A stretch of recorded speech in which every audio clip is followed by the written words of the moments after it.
Jennifer. I'm Christopher. And this is our story.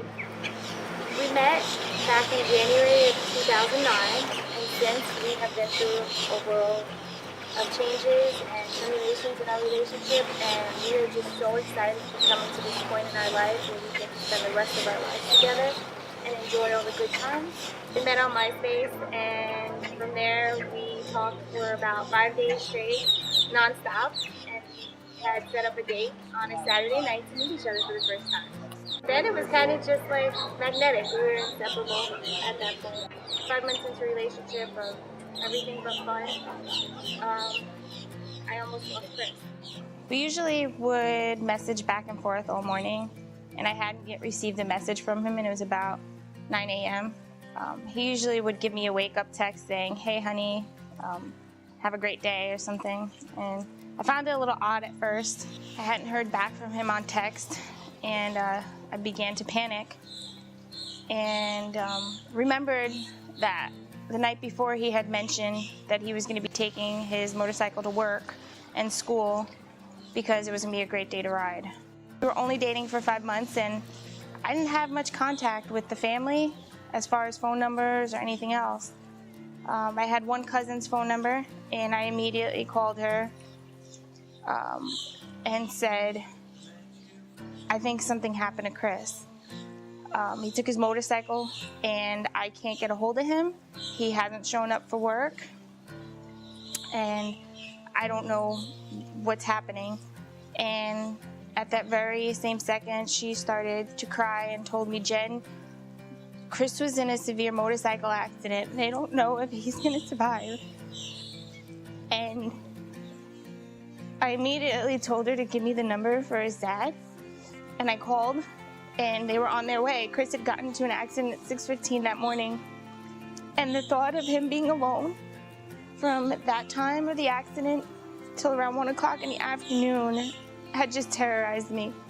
He was alone, nobody there, and I immediately went to the hospital and pretended at the time to be married to him so that I would be able to get into the emergency room to make sure that he was all right.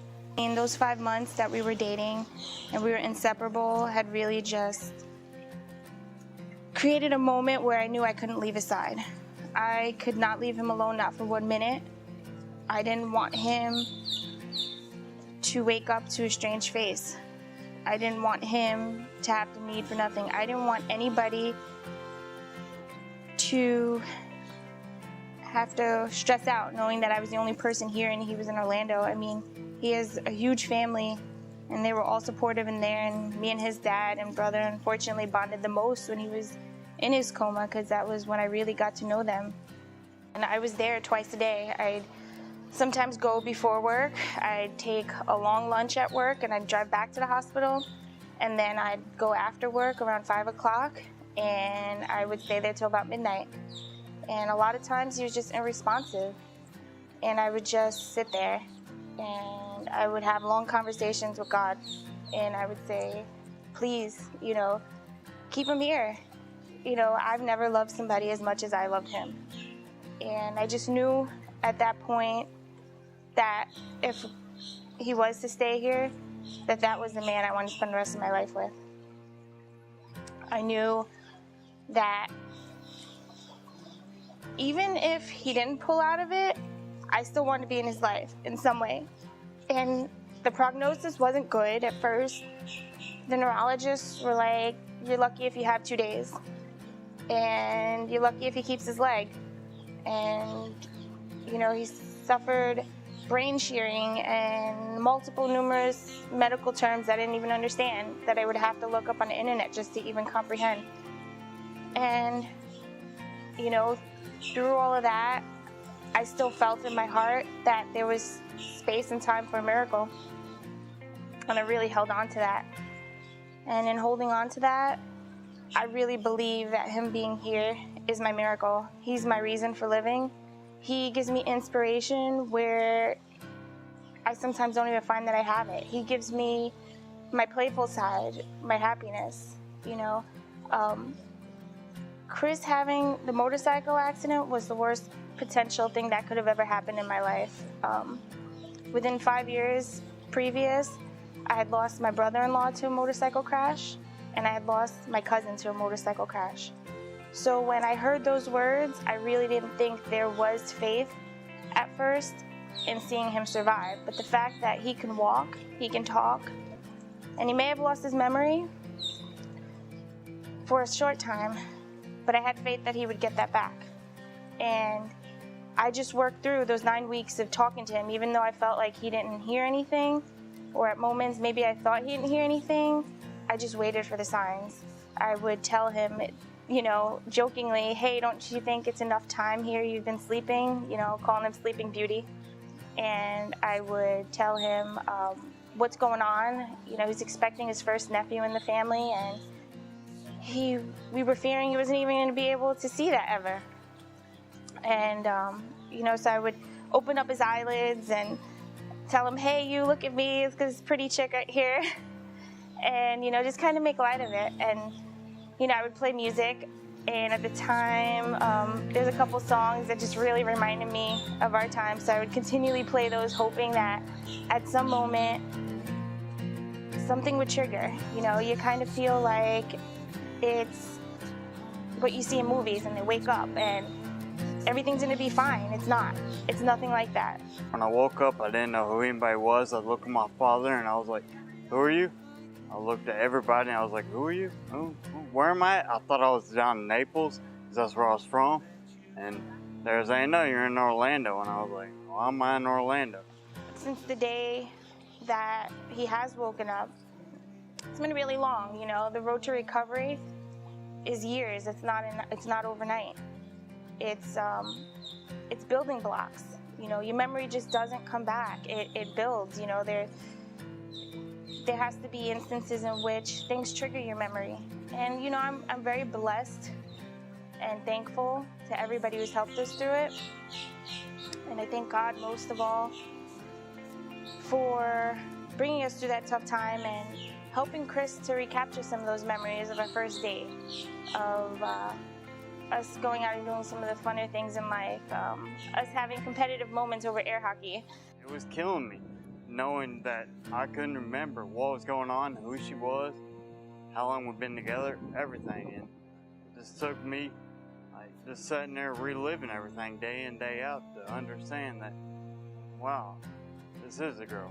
And I don't know, just thinking of that still destroys me, because she was there every single day of the accident, and me to wake up going, do I know you? What happened? Where am I?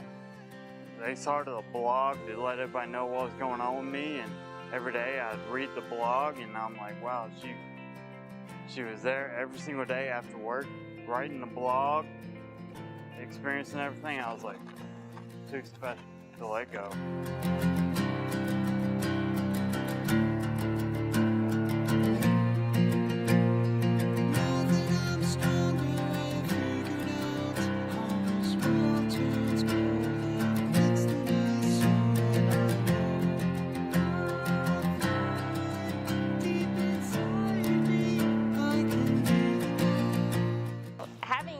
Social media the way that we do, we were even able to remember some of those memories, because we would tease each other in email or send each other messages on Facebook or MySpace and whatnot, and text messages that I would just constantly go through back. And when he did wake up, I would open up my phone and show him, I know you may not remember, but this is who I am.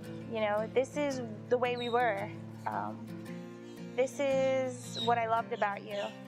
The day I knew that I wanted to marry Jennifer was I woke up in my own apartment, going back to work and everything, and just putting everything back together, and I was like, this struggle for me, I couldn't imagine what it was like when she just sat there and had to watch. And the fact she was there for everything, supported my family through everything. It just proved to me, this is a woman for me. This is a woman who will go to the ends of the earth for me. And it feels bad. I can't really prove myself to her. And I thank God she didn't have to go through any situation like that. But every day, I'm just thankful that she's in my life. I just want to give her a dream wedding, and Mission Inn seems to be the place she loves, and I like it, so I'm doing what I gotta do to make sure it all happens for her, because she deserves that, everything I put her through. It's been trying times, but I like to always think that God gave us our biggest challenge first. We started off backwards. We did Death Do You Part first, and now the rest of our lives are just meant to spend in happiness and love and enjoying all the finer times of life. So we're really excited. We started planning our wedding, and Chris and I both decided on having a flamenco Spanish-inspired wedding. Because with me being country and her being Latin, this kind of fit it all together. Perfect. So we actually looked at the wedding magazines, came across the Orlando Wedding Magazine and saw that they were hosting a free dream wedding with the Mission Inn. And we went over by the Mission Inn and kind of looked around and fell in love completely. It was everything we wanted and dreamed of. We loved the tiles, we loved the fountains, we loved the architecture, just everything. It would be a beautiful spot for our wedding, and can't wait to look around and enjoy our wedding there on that special day. Now you understand why we're doing this, and like I've always believed ever since I woke up, she deserves the most amazing wedding that can humanly possibly be. And I know with me, I can never give her enough, but with this contest, I just wanted to pull out all stops and just go for it all the way. She's just amazing, and I love her to death, and I hope y'all understand how special she is to me. Same here, baby. Love you. I love you.